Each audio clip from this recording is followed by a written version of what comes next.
늦은 밤, 비가 억수같이 쏟아지던 날이었다. 박가족은 교통사고로 인해 근처의 작은 병원으로 급히 옮겨졌다.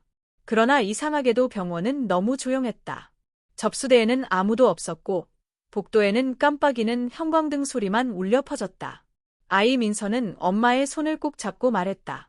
엄마, 여기 이상해요. 아버지 준호는 문득 병원의 이름을 보았다. 성우정신병원. 이미 10년 전 폐쇄되었다던 그곳이었다. 요문을 품은 준호는 안쪽으로 들어가며 소리쳤다. 여기 사람 없어요. 환자 있어요. 그러나 대답은 없었다. 대신 복도 끝에서 휠체어가 혼자 움직이며 바닥을 긁었다. 끼. 민서가 울먹이며 말했다. 아빠, 저거 사람이 타고 있나요? 준호가 손전등을 비추자 휠체어 위에는 피로 얼룩진 인형 하나가 앉아 있었다. 그 순간 인형의 고개가 천천히 돌아갔다. 아내 수지는 민서를 끌어안고 뒤로 물러났다. 준호, 우리 나가자. 여긴 뭔가 이상해. 그러나 병원 문은 이미 잠겨 있었다. 누군가 밖에서 잠근 듯 손잡이는 움직이지 않았다. 분명 누가 있어. 준호가 이를 악물며 말했다. 그때 천장에서 물방울이 떨어지는 소리가 들렸다. 그러나 그것은 물이 아니라 피였다. 민서의 볼에 떨어진 붉은 방울을 본 순간 가족 모두 비명을 질렀다. 준호는 복도로 달려가 비상문을 찾았다. 하지만 모든 문은 출입금지 표시와 함께 굳게 닫혀 있었다. 벽에는 낡은 피 자국이 이어져 있었다. 이건 사람 손자국이야. 수진이 떨리는 목소리로 말했다. 민서는 벽에 적힌 글씨를 가리켰다. 엄마, 저거 뭐예요? 거기엔 이렇게 쓰여 있었다. 치료는 끝나지 않았다. 율사는 여전히 여기 있다. 순간 병원 방송이 켜졌다. 301호 환자, 치료 시간이 되었습니다. 스피커에서 들려오는 그 목소리는 기계음 같았지만 분명 인간의 것이었다. 준호는 가족을 데리고 계단 쪽으로 향했다.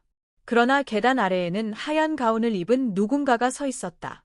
그의 얼굴은 마스크로 가려져 있었고 손에는 녹슨 수술용 메스가 들려 있었다. 그 의사는 천천히 고개를 들었다. 눈동자가 없었다. 오직 검은 구멍만이 있었다. 준호가 소리쳤다. 도망쳐. 세 사람은 2층으로 뛰어 올라갔다. 뒤에서 발소리가 메아리 쳤다. 덜컹, 덜컹. 요사가 메스를 끌며 따라오고 있었다. 민서가 울음을 터뜨리자 수지는 입을 막았다. 그러나 의사의 목소리가 들려왔다. 환자들, 도망치면 안 돼요. 2층 병실 문 하나를 열자 안에는 병상들이 흩어져 있었다.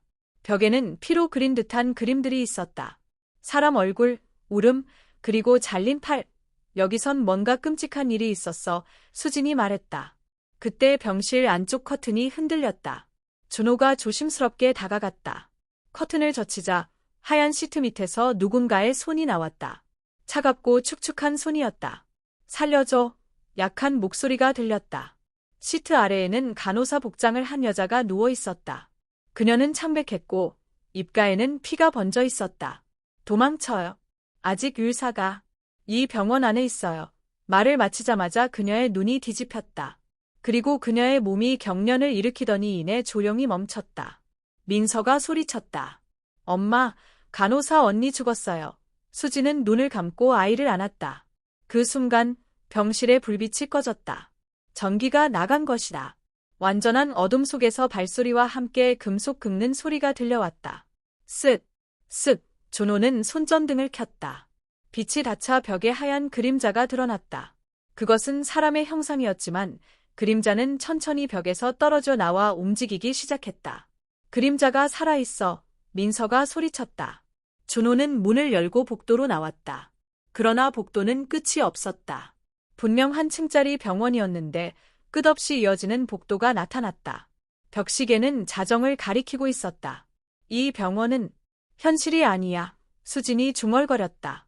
그때 방송이 다시 켜졌다.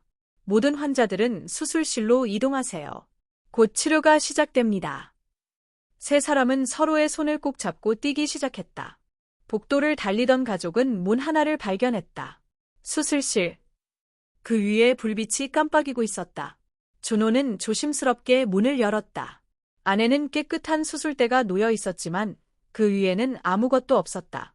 다만 천장에서 핏자국이 바닥으로 길게 흘러내리고 있었다. 민서가 고개를 들자 천장에 매달린 시체가 보였다. 하얀 수술복을 입은 남자였다. 그는 입을 열더니 속삭였다. 나도 치료받았어. 수진이 비명을 지르며 뒤로 물러났다. 준호는 그녀를 끌어안으며 말했다. 괜찮아. 그냥 환각일 수도 있어. 하지만 바닥이 진동하기 시작했다. 수술대 아래에서 무언가 기어 나오고 있었다. 썩은 손, 검은 머리카락, 그리고 핏빛 눈, 그것은 사람의 형체를 하고 있었지만 눈이 완전히 뒤집혀 있었다. 민서가 울부짖었다. 엄마, 저거 사람이 아니야. 준호는 근처에 있던 산소통을 들어 괴물에게 던졌다. 쾅! 소리가 나며 폭발이 일어났다. 잠시 후 연기 속에서 아무것도 보이지 않았다. 지금이야. 빨리 나가. 수지는 민서를 안고 복도로 뛰쳐나왔다. 하지만 복도는 아까보다 길어지고 양쪽 벽에는 새 문들이 생겨나 있었다. 그중 한 문이 저절로 열렸다. 문 안에서 속삭임이 들렸다. 이쪽이야. 치료받으러 와. 민서가 길을 막았다. 엄마, 누가 자꾸 제 이름 불러요. 수지는 그녀의 귀를 감쌌지만 그 목소리는 머릿속에서 직접 들려왔다. 민서야, 아픈 곳 고쳐줄게. 준호는 딸을 끌어안으며 외쳤다. 그녀를 건드리지 마. 그 순간 복도 불빛이 꺼지고 병원 전체가 진동했다. 천장에서 피비린내 나는 먼지가 떨어졌다. 연기가 거치자 병원은 완전히 변해 있었다. 복도는 피로 덮였고 천장은 사라지고 까만 어둠이 끝없이 이어졌다. 수진이 떨며 말했다. 이건 지옥이야. 그때 저 멀리서 수술 가운을 입은 실루엣들이 하나둘 나타났다. 그들은 천천히 고개를 들며 웃었다. 그리고 동시에 외쳤다. 치료 시작합니다. 수십 개의 메스가 공중에 떠올랐다. 준호는 가족을 감싸며 뛰었다. 하지만 발밑에서 시체들이 손을 뻗어 그를 붙잡았다. 민서는 울부짖으며 말했다. 아빠, 잡혔어요. 준호는 발로 시체의 손을 차며 겨우 빠져나왔다. 그 순간 어디선가 어린아이의 웃음소리가 들렸다. 하아, 치료 끝났어. 웃음과 동시에 벽에 피로 글씨가 써졌다. 너희도 환자야. 갑자기 복도 끝에서 강한 빛이 비쳤다.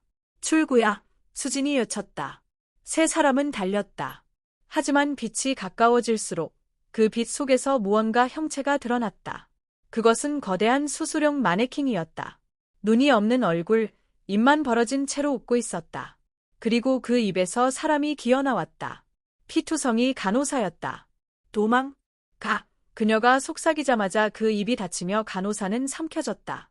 수지는 충격으로 말을 잃었다. 이건 현실이 아니야. 준호는 이를 악물었다. 무슨 수를 써서라도 나가야 해. 그는 근처의 의무기록실 문을 부쉈다. 그 안에는 낡은 파일들이 가득 쌓여 있었다. 준호는 파일 하나를 꺼내 펼쳤다. 거기엔 낯익은 이름이 있었다. 박준호, 실험체 27호. 그의 손이 떨렸다. 이게 뭐야? 나 실험체라고? 파일에는 이렇게 적혀 있었다. 실험 27호, 기억 조작 및 환각 주입. 대상자는 자신이 가족을 구한다고 믿게 됨. 준호는 머리를 감싸쥐었다. 수진과 민서가 그를 부르자 그는 고개를 들었다. 그런데 두 사람의 얼굴이 서서히 일그러지고 있었다. 눈이 사라지고 입이 찢어지며 웃고 있었다. 아빠, 우리 치료 끝났어요. 민서의 목소리가 변했다. 아니야. 너희는 내 가족이야. 준호가 소리쳤다. 하지만 그 말이 끝나자 두 사람의 몸이 피로 녹아내렸다. 그 자리에 새까만 그림자가 피처럼 번졌다. 병원 전체가 흔들리며 붉은 경고등이 깜빡였다. 방송이 다시 울렸다. 모든 실험체 회수 완료. 치료 종료. 그리고 그 순간 병원 밖에서 한 남자의 목소리가 들렸다. 준호, 나야. 정신 차려. 그의 절친한 친구, 태연이었다. 태현의 목소리가 복도 끝에서 들려왔다. 준호, 이리 와. 문이 열려 있어. 준호는 그 소리를 향해 달렸다. 하지만 주위의 벽이 꿈틀거리며 형체를 바꿨다. 복도가 마치 살아있는 것처럼 숨을 쉬었다. 바닥에서는 피가 천천히 흐르고 있었다. 준호가 달릴 때마다 피 위에 그의 발자국이 선명히 찍혔다. 뒤에서 누군가 그 발자국을 따라오는 소리가 들렸다.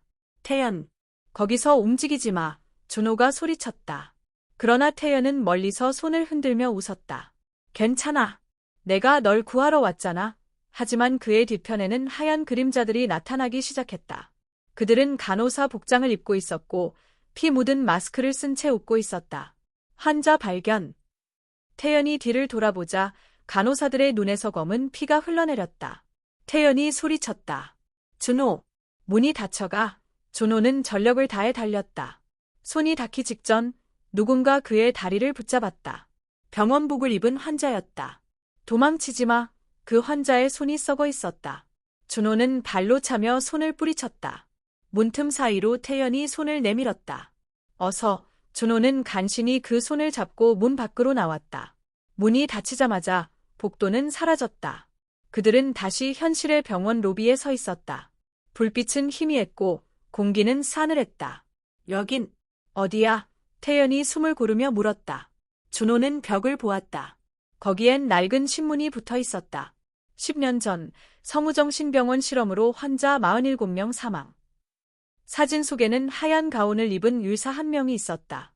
그리고 그 얼굴은 준호 자신이었다. 이건 말이 안 돼. 준호는 뒤로 물러났다. 태연은 믿을 수 없다는 표정으로 친구를 바라봤다.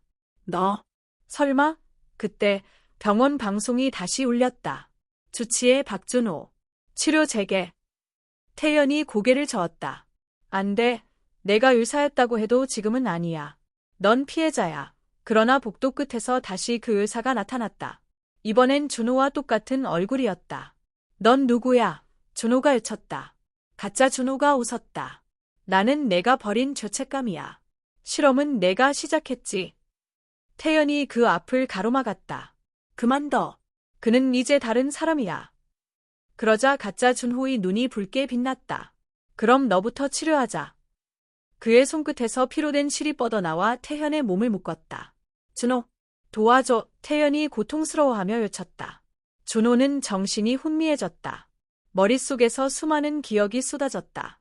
실험대, 비명, 그리고 자신이 주사를 놓던 환자들. 그 환자 중에는 민서와 수진의 얼굴도 있었다. 그럴 리 없어. 그들은 내 가족이야. 그는 머리를 부여잡았다. 그러나 기억은 너무 선명했다. 그는 가족이 아니라 실험체들을 가족이라 세뇌받은 것이었다. 준호, 정신 차려. 태연이 소리쳤다. 피로 묶인 몸을 버티며 그는 손을 뻗었다. 넌 괴물이 아니야.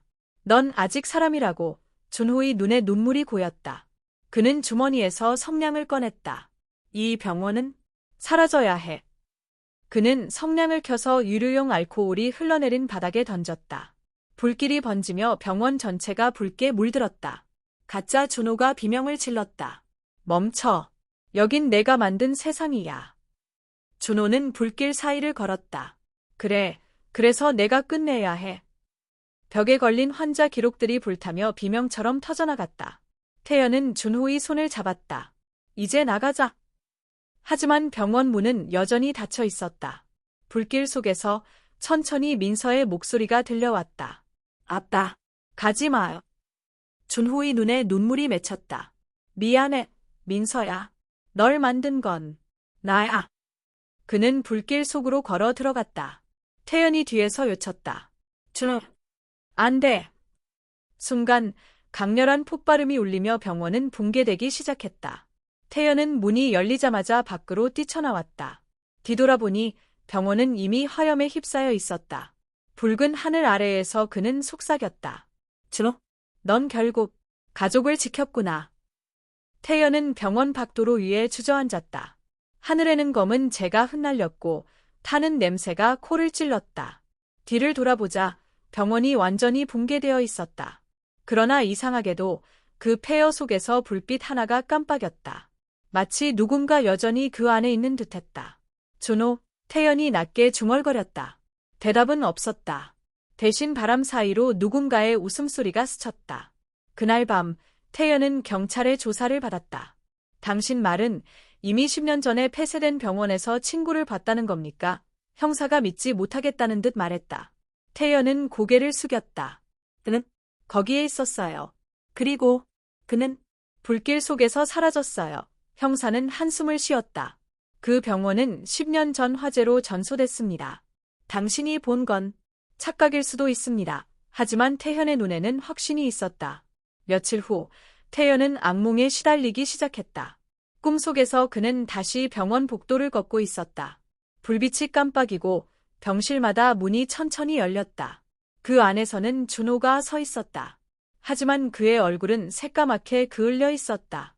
태연, 얘 날 두고 갔어. 그 목소리는 너무도 슬펐다. 태연은 울부짖으며 말했다. 난 널 구하려고 했어. 하지만 준호는 미소를 지었다. 그럼? 이제 내 차례야. 깨어난 태연은 식은땀에 젖어 있었다. 시계를 보니 새벽 3시였다. 창밖에는 안개가 짙게 깔려 있었다. 그리고 병원에서 들리던 방송음이 다시 들렸다. 환자 번호 12, 치료 시간입니다. 태연은 창문을 열었다. 하지만 밖은 병원이 아니라 평범한 거리였다. 그런데 그의 눈에 이상한 게 보였다. 가로등 밑에 하얀 가운을 입은 누군가가 서 있었다. 그 인물은 천천히 고개를 들었다. 얼굴이 새까맣게 타 있었지만 그 눈빛만은 익숙했다. 준호, 태현의 입이 떨렸다. 그는 문을 닫고 뒤로 물러섰다. 그러나 방 안에 불이 갑자기 꺼졌다. 휴대폰 플래시를 켜자 거울 속에 누군가 서 있었다.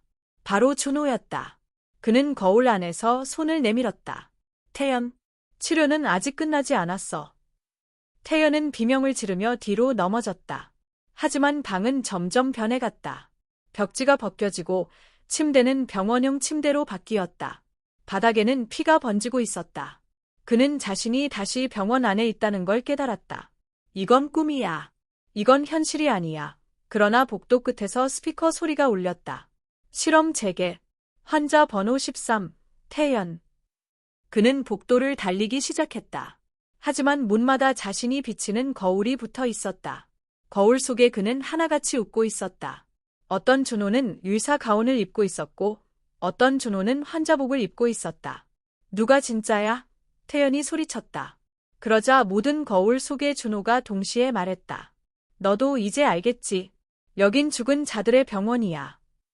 태현의 발 밑이 꺼지며 그는 어두운 지하로 떨어졌다. 그곳에는 오래된 수술대와 병든 냄새가 가득했다. 벽에는 이름 모를 환자들의 사진이 가득 붙어 있었다. 그리고 그 중앙에 준호가 앉아 있었다. 어서 와, 태연. 우리가 다시 만날 줄 알았어. 그의 앞에는 수술 도구들이 반짝였다. 태연은 몸을 떨었다. 넌 죽었잖아. 죽은 건 몸이지. 하지만 이 병원은 영혼을 놓아주지 않아. 태연은 도망치려 했지만 발이 움직이지 않았다. 바닥에서 검은 손이 올라와 그의 발목을 잡았다. 준호가 천천히 다가왔다. 이제 널 치료할 차례야. 태연은 눈을 질끈 감았다. 순간 그가 들은 것은 천천히 열리는 문소리와 함께 울리는 그 익숙한 방송이었다. 성우정신병원, 오늘도 치료가 계속됩니다. 그리고 세상이 어둠 속으로 삼켜졌다. 다음 날 아침, 구조대는 오래된 병원터에서 한 사람을 발견했다. 그는 정신을 잃은 채 병원 가운을 입고 있었다. 유료 기록에는 그의 이름이 적혀 있었다. 주치의 박태연. 그는 깨어나며 중얼거렸다. 준호, 환자, 치료. 구급대원이 물었다. 당신이 의사입니까? 태연은 멍한 눈으로 웃었다. 아니요. 저는 다음 환자예요. 며칠 후 성우정신병원 인근 도로에서 한 여성이 차를 세웠다. 그녀의 이름은 지은이었다. 도시에서 실종된 친구를 찾기 위해 이곳까지 온 것이다. 내비게이션은 폐허가 된 병원 앞에서 멈췄다. 여기가 태연이 마지막으로 연락한 곳이야. 그녀는 작게 중얼거렸다. 하지만 병원은 이미 무너져 있었고 문은 녹슬어 잠겨 있었다. 그런데 그 문이 끼익 소리를 내며 스스로 열렸다. 지은은 손전등을 켜고 병원 안으로 들어섰다. 바닥에는 오래된 의무기록과 피 묻은 가운이 흩어져 있었다. 태연, 혹시 여기 있어요? 그녀의 목소리가 어둠 속으로 사라졌다. 벽에는 희미한 글씨가 보였다. 여기서 나간 사람은 아무도 없어. 그녀는 등골이 오싹해졌다. 바람이 불지도 않았는데 문이 스르르 닫혔다. 병원 안 공기는 무겁게 가라앉았다. 지은이 복도를 지나자 병실마다 침대가 있었다. 모두 사용 흔적이 없었지만 누군가 막 누워있던 듯 이불이 구겨져 있었다. 그때 병실 안쪽에서 소리가 났다. 지은, 늦었어. 지은은 손전등을 돌렸다. 빛 끝에 누군가 서 있었다. 태연이었다. 하지만 그의 얼굴은 창백했고 눈은 깊게 꺼져 있었다. 태연, 정말 당신이야. 그가 미소를 지었다. 여긴 내가 있는 곳이야. 나가면 안 돼. 지은은 뒤로 물러섰다. 무슨 소리야? 우리가 여기서 나가야 해. 하지만 태연은 손을 뻗었다. 그의 손끝이 닿자 차가운 한기가 몸속으로 스며들었다. 이곳은 살아있는 자의 공간이 아니야. 널 데리러 왔어. 지은은 비명을 질렀다. 그 순간 불이 깜빡이며 켜졌다. 병원 전체가 다시 살아 움직이듯 복도에 환자들이 나타났다. 모두 고개를 숙인 채 중얼거리고 있었다. 치료, 치료, 치료. 지은은 도망쳤다. 계단을 뛰어내려가자 수술실 문이 열렸다. 그 안에는 하얀 천으로 덮인 수많은 시신이 있었다. 천 아래에서 무언가 움직였다. 그녀가 뒤로 물러서자 천이 천천히 들려 올라갔다. 피투성이 얼굴, 그리고 검은 눈동자들. 우리도 치료받았어. 그들은 천천히 일어나 지은을 향해 걸어왔다. 지은은 비명을 지르며 문을 닫고 뛰었다. 하지만 문은 스스로 다시 열렸다. 복도 끝에서 태연이 서 있었다. 그의 눈은 완전히 검게 변해 있었다. 이제 널 구하러 온 게 아니야. 널 데리러 왔어. 지은은 울부짖었다. 제발, 나를 놔줘. 태연은 천천히 다가왔다. 그럴 수 없어. 이 병원은 우리를 선택했어. 그 순간 바닥에서 피가 흘러나와 그녀의 발을 붙잡았다. 지은은 쓰러지며 정신을 잃었다. 눈을 떴을 때 그녀는 병실 침대 위에 누워 있었다. 손목에는 환자 밴드가 감겨 있었다. 이름 김지은, 병동 13호, 담당의 박태연.